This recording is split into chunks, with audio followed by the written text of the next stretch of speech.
দেশের নির্বাচন ও রাজনৈতিক পরিস্থিতি মূল্যায়ন করতে ঢাকায় এসেছেন জাতিসংঘের ৩ সদস্যের প্রতিনিধি দল। দলটি ২৩শে জানুয়ারি পর্যন্ত বাংলাদেশে অবস্থান করবে। এ সময় নির্বাচন কমিশন সহ অংশীদারদের সঙ্গে বৈঠক করবে। আসন্ন জাতীয় সংসদ নির্বাচনে জাতিসংঘের পক্ষ থেকে কী ধরনের সহায়তা দেওয়া হবে তাও খতিয়ে দেখবে দলটি। ১০ দিনের এই সফরে প্রথম দিনে প্রধান নির্বাচন কমিশন ও নির্বাচন কমিশনারদের সঙ্গে বৈঠক করে জাতিসংঘের প্রতিনিধি দল।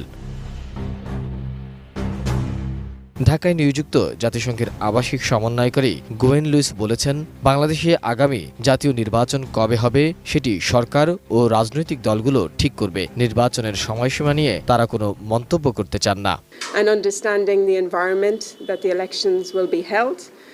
So none of those policy decisions have been made. And again, we're assessing first before we make any decisions. And in actual